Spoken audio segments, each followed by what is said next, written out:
नमस्कार साथियों, संस्कृति आईएएस के यूट्यूब चैनल पर आप सभी का स्वागत है। मैं हूं चंद्रशेखर। आज हम बात करने वाले हैं एक जासूसी जहाज के बारे में जो चीन का है। दरअसल यह हिंद महासागर में प्रवेश कर रहा है, जिसकी वजह से भारत अपने बैलिस्टिक मिसाइल टेस्ट को अभी पोस्टपोन करने वाला है या पोस्टपोन कर सकता है। तो क्या कुछ खास बात है इसमें, आज के सेशन में हम इसी को समझने वाले हैं। इससे पहले एक जरूरी सूचना आप लोगों से साझा कर दें। तो संस्कृति आईएएस की तरफ से बीपीएससी के लिए एक टारगेटेड ऑनलाइन कोर्स लॉन्च किया जा रहा है। ये कोर्स आप देखेंगे 15 अक्टूबर 2023 से। इसमें क्या कुछ खास बातें हैं उनको देख लेते हैं। तो 500 से अधिक घंटों की कक्षाएं होंगी। इसकी जो वैधता होगी वो शुरू होने से लेकर के 1 वर्ष की होगी। आप अनलिमिटेड बार देख सकते हैं। साथ ही साथ प्रतिदिन यहाँ 2 कक्षाएं होंगी, नियमित क्लास टेस्ट भी होगा। साथ ही साथ प्रत्येक विषय और खंड का आप लोगों को प्रिंटेड नोट्स भी दिया जाएगा। अब बात आती है फ़ी की कि फ़ी कितनी है। तो ये फ़ी रखा गया है। अगर आप एक बार में पेमेंट नहीं कर सकते, एक बार में नहीं परचेज कर सकते, तो इसके लिए ईएमआई की सुविधा भी दी गई है। आप किस्तों में भुगतान कर सकते हैं और आपकी जो परीक्षा है या आपकी जो तैयारी है उसे और ज़्यादा मजबूत कर सकते हैं, अपनी तैयारी को आगे जारी रख सकते हैं। इसके लिए आप इस नंबर पर कॉल कर सकते हैं, इस पर व्हाट्सएप कर सकते हैं और sanskritIAS.com पर विजिट भी कर सकते हैं। व्हाट्सएप पर आप अपने डिटेल व्हाट्सएप करेंगे तो यहाँ से जो हमारी कॉलिंग टीम है आपको खुद ब खुद संपर्क कर लेगी। तो ये जो जानकारी थी वो आप लोगों के लिए यूज़फुल है, जो बीपीएससी देते हैं या बीपीएससी की भी तैयारी करते हैं। चलिए आगे बढ़ते हैं और क्या कुछ खास बात है इसमें देख लेते हैं। तो Chinese research ship to visit Sri Lanka, Sri Lanka में ये आ रही है। चाइनीज शिप है, रिसर्च शिप है और इसके लिए United State of America raise concern, ये कंसर्न रेज किया है और ये कह रहा है कि इससे समस्याएं हो सकती हैं। तो what has happened and why, क्यों ये बातें हो रही, इनको लेकर के चर्चा हो रही है। अब इससे संबंधित जो बातें हैं उनको देख लेते हैं। ये जो आप लोगों ने फ्रंट पेज पर देखा ये शिप है, इसी के बारे में हम बात कर रहे हैं। ये चाइनीज शिप है और इसका नाम है शी यान 6। अब यहाँ बात ये आती है कि इसको लेकर के चिंताएं क्या हैं। तो शी यान 6 जो है हिंद महासागर में नवंबर तक प्रवेश कर जाएगी, अर्थात नवंबर में ये श्रीलंका का जो जल क्षेत्र है वहां पर ये आ रही है। रहने के लिए मंजूरी दे दी गई है। संभावना ये है कि कोलंबो और हम्बनटोटा जो बंदरगाह हैं ये दोनों श्रीलंका के बंदरगाह हैं, वहाँ की ये यात्रा करेगा और यहाँ से जो रिसर्च करेगा उससे भारत की जो बैलिस्टिक मिसाइल परीक्षण की योजना है उस योजना को नुकसान पहुंच सकता है। कहने का मतलब ये है कि भारत की जो खुफिया जानकारी है, तकनीकी जानकारी है, वो सब कुछ लीक हो सकता है। इसी बात को लेकर के चर्चा हो रही है और इसीलिए यह संभावना जताई जा रही है। अमेरिका ने भी इस पर अपना कंसर्न जाहिर किया है, भारत उसको लेकर के पोस्टपोन कर रहा है। ठीक है, ये बातें समझ में आ गई। अब यहाँ पर जरूरी है कि जो शी यान 6 है उसके बारे में एक बार समझ लें। तो ये शी यान 6 की हिंद महासागर की यात्रा का कारण क्या है। सबसे पहली बात यह है कि भारत एक बैलिस्टिक मिसाइल का परीक्षण करने वाला है और उस बैलिस्टिक मिसाइल के परीक्षण के लिए भारत ने नो फ्लाई जोन घोषित कर दिया है। इसका अभिप्राय ये है कि इस क्षेत्र में बे ऑफ बंगाल में कोई भी जहाज उड़ान नहीं भरेगी, ताकि इससे किसी भी जहाज को या किसी व्यक्ति को जान माल का नुकसान ना हो। ये बात भारत सरकार के द्वारा की गई। क्षेत्र कौन सा था, तो बंगाल की खाड़ी से लेकर के हिंद महासागर क्षेत्र दोनों को, क्योंकि ये दोनों इंटरलिंक है। कारण क्या था, तो लॉन्ग रेंज बैलिस्टिक मिसाइल का टेस्ट करना है। परीक्षण स्थल की बात करें तो जो भारत का राज्य है ओडिशा, ओडिशा के अब्दुल कलाम द्वीप से इसका परीक्षण किया जाता, अर्थात इसे लॉन्च किया जाता। ठीक है, उद्देश्य क्या है, तो मिसाइल की खुफिया जानकारी साझा न हो जाए, इसलिए भारत पोस्टपोन करने वाला है। और जो ये यान है ये यहाँ हिंद महासागर में, चूंकि हम्बनटोटा बंदरगाह को 99 वर्ष के लिए लीज पर लिया जा चुका है चीन के द्वारा, इसलिए वहां तक उसकी एक्सेस है, वो आ सकता है। भारत समय समय पर उसको लेकर के विरोध दर्ज कराता रहा है, उससे संबंधित बातें भी समझेंगे। फिलहाल इस जो शिप है, इसकी यात्रा का उद्देश्य यही है कि ये जो मिसाइल टेस्ट किया जाएगा उसकी जानकारी, खुफिया जानकारी इकट्ठा करे और उससे अपनी सामरिक और रणनीतिक स्थिति मजबूत करे। भारत के बारे में बात करें तो मिसाइल का जो यूजर है, ट्रायल टालने की संभावना जताई जा रही है कि वो टाल लेगा, भविष्य में फिर कर सकता है। अब इसके बारे में थोड़ी सी बात कर लें। जो शी यान है, चीन के लिए 3 साल से ये जासूसी कर रहा है। साथ ही साथ ये कहा जा रहा है, इसका नाम क्या है, शी यान, जैसा कि पहले भी हम लोगों ने बात कर लिया, चीन का है।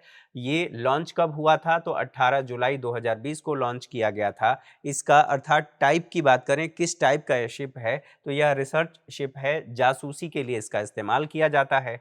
करेंट लोकेशन की बात करें तो यह हिंद महासागर में है। इसके बारे में और जान लें तो यह 90.6 मीटर लंबा है। क्रू मेंबर में कुल इसमें 60 सदस्य होते हैं। चौड़ाई की बात करें तो इसकी 17 मीटर है। इसकी जो स्पीड है वो प्रति 30 किलोमीटर प्रति घंटे की रफ्तार इसकी है। साथ ही साथ यह 60 दिन तक पानी में रहने की क्षमता रखता है। तो इससे संबंधित जो जानकारी थी, अब इसी के आधार पर आप समझ सकते हैं कि यह क्या कार्य करेगा। इसके अलावा ये कहा गया है कि जो नो फ्लाई जोन भारत ने घोषित किया था, और वो घोषणा 5 से लेकर के 4 अक्टूबर की बात हुई थी कि इस दौरान हम करने वाले हैं। ये जो शिप आएगा तो ये क्या-क्या जानकारी ले सकता है, जैसे मिसाइल की स्पीड कितनी है, उसकी एक्यूरेसी क्या है, और साथ ही साथ रेंज अर्थात उस मिसाइल की मारक क्षमता कितनी है, ये सब कुछ पता कर सकता है। अब यहाँ पर एक और ज़रूरी जो बात हमें जाननी है, इसी में एक टेक्नोलॉजी है, जिसे हाईटेक इप्स ड्रॉपिंग इक्विपमेंट कहा जाता है। ये क्या करता है? दरअसल यह छिपकर सुनने की सुविधा उपलब्ध कराता है। आप ऐसे भी कह सकते हैं कि किसी की भी बात को छिप करके सुनने का ये उपकरण है। साथ ही साथ इसकी रेंज की बात करें तो ये जहाँ पर भी है, उसकी 1000 के रेंज में पेरिफेरी में ये कार्य कर सकता है। किसी भी जो बातचीत है उस बातचीत को सुन सकता है। अब ऐसी स्थिति में अगर ये यहाँ पर आ जाता है, जो हम्बनटोटा बंदरगाह है, और ये कहा गया है कि यहाँ पर आएगा, साथ ही साथ उसका दूसरा जो पोर्ट है वहाँ पर भी ये आ सकता है, और आ करके भारत में जो भी भारत के जो अंदरूनी हिस्से हैं उन सभी हिस्से से ये जानकारी एकत्र कर सकता है, जिससे भारत की जो सुरक्षा चुनौतियां हैं वो बढ़ सकती हैं। स्वाभाविक सी बात है, अगर हमारी खुफिया जानकारी लीक होती हैं, हमारी टेक्नोलॉजी लीक होती है, तो भारत के लिए ये चुनौती है। इन बातों को समझने के बाद अब बात यहाँ पर आती है कि चीन के जहाज की लोकेशन क्या है, और अभी जो मिसाइल टेस्ट जो साइट है उसकी लोकेशन क्या है। तो यहाँ पर देखिए, ये है श्रीलंका। श्रीलंका हिंद महासागर आप देख ही रहे हैं, ये जो क्षेत्र है इसको बे ऑफ बंगाल कहा जाता है। यहाँ पर उड़ीसा की बात हो रही है, यहाँ पर वो टेस्ट रेंज है। अब यहाँ से लेकर के यहाँ तक आप देखेंगे तो इसकी रेंज काफ़ी कम है। ऐसी स्थिति में अगर यहाँ पर हम्बनटोटा बंदरगाह पर ये आता है, तो यहाँ इसकी रेंज में भारत के जितने पोर्ट हैं, न केवल पोर्ट आएंगे, यहाँ पर जितने परमाणु संयंत्र हैं वो सब कुछ आ जाएंगे, जितने सैन्य अड्डे हैं वो सब कुछ इसके रेंज में आ जाएंगे। तो यहाँ से भारत की खुफिया जानकारी एकत्र की जा सकती है। अभी इसकी लोकेशन जो बताई जा रही है, अभी इसकी लोकेशन कुछ यहाँ पर है, और यहाँ से ये यहाँ की यात्रा कर रहा है। ये आप देख रहे हैं, ये मलक्का जल संधि है, यहाँ से ये आ रहा है इस क्षेत्र से होते हुए, अर्थात दक्षिण चीन सागर से होते हुए। अब इन सभी बातों को ध्यान में रखते हुए जो शी यान 6 है उसकी लोकेशन ये 23 सितंबर की है, अर्थात 23 सितंबर में इसकी ये लोकेशन थी। आज आप समझ ही रहे हैं कि इतने लंबे समय के बाद इसकी लोकेशन बदल गई होगी। मिसाइल की रेंज की बात करें तो मिसाइल की रेंज 2000 किलोमीटर होगी। तो ऐसी स्थिति में भारत की जो सुरक्षा चुनौतियां हैं वो बढ़ती हैं। भारत क्या इसको लेकर के कभी विरोध किया है या नहीं किया है, इन सभी बातों को समझना जरूरी है। उससे भी पहले कुछ और जरूरी चीज हम्बनटोटा बंदरगाह के बारे में जान लेते हैं। हम्बनटोटा बंदरगाह को लेकर के दोनों देशों के मध्य समझौता हुआ, अर्थात चीन और श्रीलंका के मध्य समझौता हुआ। 2014 की बात करें तो पनडुब्बी जो हम्बनटोटा बंदरगाह है वहां पर एक और पनडुब्बी आई थी। वहां उसकी स्ट्रेटेजिक लोकेशन को ध्यान में रखते हुए और भारत से संबंधित जो खुफिया जानकारी है इकट्ठा करने की कोशिश की थी। अब यहाँ जो ज़रूरी चीज़ है वो ये है कि दोनों देशों के मध्य समझौता हुआ था, अर्थात श्रीलंका और चीन के मध्य। श्रीलंका ने ये कहा कि हम बनटोटा बंदरगाह का विकास करें और विकास करने के बाद वहाँ पर जो इकोनॉमिक एक्टिविटीज़ होंगी, उन इकोनॉमिक एक्टिविटीज़ के माध्यम से श्रीलंका को लाभ होगा और जो कर्ज लेकर के अर्थात ऋण लेकर के चीन से उसने हम्बनटोटा बंदरगाह को डेवलप किया है, वो ऋण वो चुका देगा। जो चीन की कंपनी थी लगातार उसके घाटे का बहाना देते हुए और घाटे को बता करके और ये कहा कि इससे जो बंदरगाह बनाया गया है इससे उस ऋण की रिकवरी नहीं हो सकती, इसलिए अगर आप हमारे ऋण को नहीं चुकाते हैं तो आप एक काम करिए, इस बंदरगाह को हमें 99 वर्ष के लिए लीज पर दे दीजिए। श्रीलंका इसके लिए मान गया और श्रीलंका का पहले से ही चीन के साथ लगाव था। श्रीलंका जैसे ही माना फिर दोनों देशों के मध्य समझौता हुआ और वर्ष 2017 के आसपास ये जो बंदरगाह है हम्बनटोटा बंदरगाह चीन के पास चला गया और चीन 99 वर्ष तक के लिए वहां पर अपनी उपस्थिति दर्ज करा चुका है। अर्थात यह वहां अब रहेगा और अपनी स्थिति मजबूत करेगा। भारत के लिए सुरक्षा चुनौतियां यहाँ से बढ़ती हैं। जो श्रीलंका का उद्देश्य था वो कुछ इस प्रकार से सोच रहा था। आप यहाँ पर मैप देखेंगे तो चीजें समझ में आ जाएंगी। यहाँ पर आपको दिखाई देगा, ये आप विश्व के मैप पर देखेंगे, ये सिंगापुर आपको दिखाई दे रहा है। सिंगापुर की लोकेशन को ध्यान में रखते हुए आप एक चीज और ध्यान रखेंगे, ये जो क्षेत्र है ये महत्वपूर्ण क्षेत्र है, ये पूरा हिंद महासागर, क्योंकि पूरा एशिया और यूरोप की बात करें तो इन सभी देशों के मध्य जो इकोनॉमिक एक्टिविटीज होती हैं, आर्थिक लेन देन होता है, आप व्यापार भी कह सकते हैं, लगभग 60% आयात निर्यात इसी क्षेत्र से होता है। तो इकोनॉमिक कॉरिडोर के संदर्भ में बात करें तो ये क्षेत्र बहुत ज़्यादा महत्वपूर्ण है। जितनी भी जहाजें आती हैं उनका जो डेस्टिनेशन होता है, अपलोड और अनलोड की जो स्थिति होती है वो सिंगापुर में होती है और सिंगापुर यहाँ से आप इधर की बात कर लीजिए, ये यहाँ से बड़ी जहाजें जो आती हैं यहाँ पर रेस्ट करती है, रेस्ट करने के बाद यहाँ पर अपलोड अनलोड होता है और फिर अपने डेस्टिनेशन तक वो जाती हैं। ऐसी स्थिति में सिंगापुर की जो इकॉनमी है वो बूस्ट करती है। जो श्रीलंका है, श्रीलंका ने ये कोशिश किया कि ये जो क्षेत्र है अर्थात हम्बनटोटा बंदरगाह की बात करें, आप देखेंगे ये कोलंबो बंदरगाह है, यहाँ पर आपको ये कोलंबो बंदरगाह है, ये हम्बनटोटा बंदरगाह है। श्रीलंका ने ये सोचा और इसके माध्यम से उसका उद्देश्य ये था कि अगर हम हम्बनटोटा बंदरगाह को डेवलप कर लेते हैं तो जो इकोनॉमिक एक्टिविटीज़ यहाँ पर हो रही हैं अर्थात सिंगापुर में हो रहा है, वो काफ़ी हद तक इधर इधर शिफ्ट हो जाएगा और जो श्रीलंका की इकॉनमी है वो बूस्ट करेगी, उसको लाभ होगा। लेकिन जिस उद्देश्य से ये करना चाह रहा था दरअसल उस उद्देश्य की पूर्ति हुई नहीं और हुई नहीं इसी वजह से यह चीन के ऋण जाल में फंस गया। चीन की जो नीति है, जो ऋण दे करके और फिर उसके क्षेत्र पर कब्जा करने की नीति, ये बहुत पुरानी है, कोई आज की नीति नहीं है। इसी की नीति है चेकबुक पॉलिसी। पहले चेकबुक को ऑफर करता है कि आपको अगर डेवलपमेंट करना है, आपको इंफ्रास्ट्रक्चर डेवलपमेंट करना है तो आप हमसे ऋण लीजिए और ऋण लेकर के डेवलप कीजिए और डेवलप करने के बाद आप मुझे चुका देना। लेकिन सामान्यतः जो छोटे देश हैं वो अपने डेवलपमेंट को लेकर के प्रगतिशील तो रहते हैं, प्रतिबद्ध तो रहते हैं, लेकिन उतनी संभावनाएं नहीं होती हैं। ऐसी स्थिति में चीन उन पर दबाव बनाता है और फिर उन क्षेत्रों को अपने कब्जे में ले लेता है। आप ऐसे भी कह सकते हैं कि वह लीज पर ले लेता है। कुछ यही स्थिति श्रीलंका की है। अब ये बातें समझ में आ गई। यहाँ पर 2014 में भी शिप आई थी जिसको लेकर के भारत ने विरोध दर्ज किया था। भारत ने ये कहा था कि इस बंदरगाह का दिया जा रहा है, ठीक बात है, भारत ने देने का भी विरोध किया, लेकिन उसके बावजूद इसे दे दिया गया। भारत ने ये कहा कि इसका सामरिक उपयोग नहीं किया जाना चाहिए, सैन्य क्षेत्र में उपयोग नहीं किया जाना चाहिए। लेकिन चीन तो ठहरा चीन।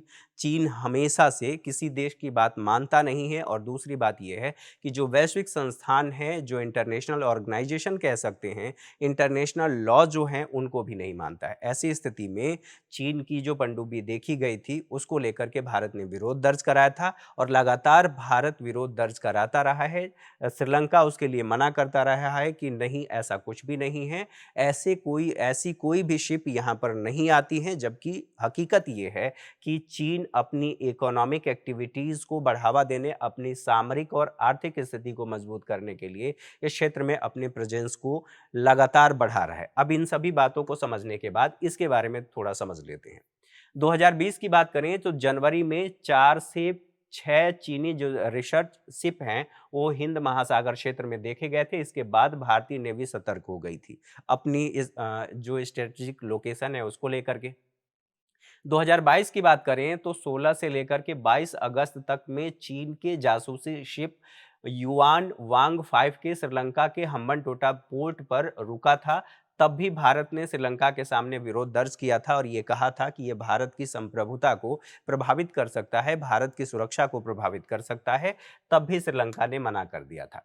8 साल में छठवीं बार ये स्थिति देखी गई है कि चीन की जो शिप है भारत की जासूसी की फिराक में है। 2014 में जो चीनी पनडुब्बी चाइझिंग 2 जिसके बारे में मैंने आपसे चर्चा किया, 2 कोलंबो के पास हम्बनटोटा पोर्ट के पास आ गई थी, तब भी भारत सरकार ने इस पर चिंता जाहिर की थी। इसके बाद अगर बात किया जाए 2019 में भारतीय नेवी ने अंडमान द्वीप समूह के करीब आने पर चीनी नेवल शिप शी यान को चेतावनी देते हुए वहां से जाने के लिए कहा था। ये स्थिति अभी तक की रही है। इसके अलावा नवंबर 2022 की बात करें, जब भारत बंगाल की खाड़ी में मिसाइल टेस्ट कर रहा था, ऐसे वक्त में हिंद महासागर में चीन की जासूसी जो शिप है युआन वांग सी ये देखा गया 6 देखा गया था। भारत ने तब भी विरोध दर्ज किया। अब 2023 की बात करें तो 5 से लेकर के 9 अक्टूबर तक भारत ने शेड्यूल किया था कि हम परीक्षण करेंगे, बैलिस्टिक मिसाइल का परीक्षण करेंगे। ऐसी स्थिति में दोबारा से ये शिप यहाँ श्रीलंका के तट पर आने के लिए उसकी घोषणा कर चुका है और उसकी सहमति मिल गई है। स्वाभाविक सी बात है, इससे भारत की जो सुरक्षा चुनौतियां हैं बढ़ती हैं और भारत का जो मिसाइल टेस्ट है, जो शेड्यूल है, वो भी प्रभावित होता है। बात यह है कि जो चीन के जासूसी जहाज है इनके बारे में एक बार समझ लेते हैं। हमने काफ़ी कुछ देख लिया, फिर भी इससे संबंधित और बातें। चीन के पास एक नहीं कई जासूसी जहाज हैं। यहाँ पर निगरानी क्या करना है, तो प्रशांत, अटलांटिक और हिंद महासागर इन सभी क्षेत्रों में निगरानी करना है। युआन वांग क्लास जो शिप है इसका कार्य क्या है, लॉन्चिंग को ट्रैक करना। अगर कोई मिसाइल लॉन्च की गई है तो उसको ये ट्रैक करता है सैटेलाइट और रॉकेट के माध्यम से। साथ ही साथ इंटरकॉन्टिनेंटल जो मिसाइल होती हैं उनको भी ये ट्रैक करता है, उनकी जानकारी इकट्ठा करता है। शिप का जो ऑपरेशन है, यूएसए रक्षा विभाग की रिपोर्ट के आधार पर ये सारी बातें कही गई हैं। यूएसए का जो रक्षा विभाग है उसने चेतावनी दिया है कि भारत के हित प्रभावित हो सकते हैं और हिंद महासागर क्षेत्र में इस तरह की, चूंकि एशिया नीति भी है, अमेरिका की एशिया नीति भी है और उस एशिया नीति के साथ साथ अमेरिका चाहता है कि एशिया में ज़्यादा से ज़्यादा इसको जो इसका जो उभार हो रहा है, आप ऐसे कह सकते हैं, जो डोमिनेंस लगातार स्थापित कर रहा है चीन, इसको कैसे भी कंट्रोल किया जाए। तो ऐसी स्थिति में अगर इस क्षेत्र में चीन की गतिविधियां बढ़ती हैं तो न केवल भारत बल्कि इस क्षेत्र में जितनी भी शक्तियां हैं उन सभी शक्तियों का हित प्रभावित होता है। अभी उस पर भी चर्चा करेंगे। फिलहाल यहाँ पर जो यूएस का रक्षा विभाग है उसने रिपोर्ट दिया और उसी के आधार पर सारी बातें हुई। यूएस का जो रक्षा विभाग है उसका क्या कहना है, चीन पीपल्स जो लिबरेशन आर्मी है उसके द्वारा इस शिप का प्रयोग किया जाता है। साथ ही स्ट्रेटेजिक सपोर्ट फोर्स के द्वारा भी इस शिप का प्रयोग किया जाता है और देशों के जो अलग अलग देशों के शिप हैं या उनके बैलिस्टिक मिसाइल हैं उनकी लोकेशन लेने का ये काम करता है। तो ये बातें यहाँ पर बताई गई हैं। साथ ही साथ यहाँ पर कहा जा रहा है कि अब इसकी वजह से भारत पर क्या प्रभाव होगा। तो जी शी यान 6 है, इसका डेस्टिनेशन कोलंबो बंदरगाह है, कोलंबो बंदरगाह पर आ रहा है। जो शिप की पहुंच है दक्षिण भारत के प्रमुख स्थानों तक होगी, अर्थात सैन्य और परमाणु ठिकानों पर। ये परमाणु ठिकानों की ये जानकारी इकट्ठा कर सकता है। जैसे यहाँ पर कल्पक्कम है, कुडनकुलम है, प्रमुख बंदरगाह हैं। आप प्रमुख नौसेना बेस की बात कर लीजिए। चीन के रडार के जद में आ जाएंगे। कौन कौन से क्षेत्र आएंगे, तो केरल आएगा, तमिलनाडु, आंध्र प्रदेश के कई बंदरगाह आ जाएंगे। और संभावना इस बात की है कि खुफिया और तकनीकी जानकारी भारत की इस क्षेत्र की लीक हो सकती है। इसके अलावा अवस्थिति की बात करें, हिंद महासागर में है। जो हम्बनटोटा बंदरगाह है। एशिया और यूरोप के जो मुख्य शिपिंग रूट है उनकी बात कर लें। आप देख रहे हैं इस क्षेत्र से, जैसा कि मैंने बताया कि लगभग 60% के करीब जो व्यापार होता है, इकोनॉमिक एक्टिविटीज होती हैं यूरोप और एशिया, इन सभी क्षेत्रों के मध्य। आप इसको भी ले सकते हैं इसमें, क्योंकि ये भी रूट है। ऐसी स्थिति में ये सभी गतिविधियां प्रभावित होंगी। स्वाभाविक सी बात है कि सभी देशों के लिए चुनौती है, केवल भारत के लिए ही नहीं। फिलहाल यहाँ पर भारत के संदर्भ में बात कर रहे हैं। चेन्नई बंदरगाह से इसकी जो दूरी है है वो महज 535 मील है। अगर किलोमीटर की बात करें तो 990 किलोमीटर है। चीन की बात करें तो चीन पोर्ट का सैन्य गतिविधियों के लिए प्रयोग कर रहा है, जो भारत के लिए बहुत ज्यादा चिंताजनक है। इसके अलावा अब कुछ और बातें समझ लेते हैं। कुछ और बातें क्या हैं? जैसे भारत के लिए तो समस्या है और भारत शेड्यूल कर दिया है या कर सकता है, ठीक है। अभी इसके बारे में पुख्ता जानकारी नहीं मिली है, लेकिन हाँ, ये कहा जा रहा है कि जो 5 से लेकर के 9 अक्टूबर के मध्य ये किया जाएगा, उसे आगे के लिए शेड्यूल किया जा सकता है। अन्य समस्याएं क्या हैं या अन्य देशों के लिए क्या समझौता है, और उन समझौतों के आधार पर आप कह सकते हैं कि क्या उन देशों के हित प्रभावित होंगे या नहीं होंगे। तो लेमुआ एक समझौता है जो भारत और अमेरिका के मध्य हुआ है, 2016 में हुआ था। इसका मतलब ये था कि भारत और यूएसए की जो सेनाएं हैं, सैन्य सुविधाओं का इस्तेमाल, एक दूसरे की सैन्य सुविधाओं का इस्तेमाल कर सकते हैं। मान लीजिए इस क्षेत्र में अर्थात एशिया महाद्वीप क्षेत्र में अगर अमेरिका की सेना कोई कार्रवाई या किसी सैन्य अभियान में बचाव कार्य में शामिल है, ऐसी स्थिति में उसको अगर लॉजिस्टिक सपोर्ट चाहिए, फ्यूल चाहिए, उसे रसद चाहिए या जो कुछ भी इक्विपमेंट चाहिए, वो भारत उपलब्ध कराएगा। अपने बेस का भी इस्तेमाल करने देगा, मतलब ठहरने के लिए। तो ये समझौता दोनों देशों के मध्य, ऐसी ही स्थिति भारत के लिए भी है, अर्थात सुविधा है, भारत भी चाहें तो वहां पर इस्तेमाल अमेरिका के बेस का अर्थात सैन्य जो बंदरगाह हैं उनका इस्तेमाल कर सकता है, जिसे हम logistic exchange memorandum of agreement कहते हैं, संक्षेप में लेमोआ कहते हैं। तो ऐसी स्थिति में ये भी प्रभावित होगा, क्योंकि अगर कोई ऐसे क्षेत्र, इस क्षेत्र में चीन का कोई जहाज आता है, कोई अन्य जो इक्विपमेंट है, रक्षा इक्विपमेंट आते हैं या बातचीत होता है, तो वो प्रभावित होगा। इसके अलावा I2U2 को भी आप इससे जोड़ सकते हैं। कैसे जोड़ सकते हैं? I2U2 क्या है? I2 का मतलब दो बार आई, अर्थात इंडिया और इजराइल की बात हो रही है।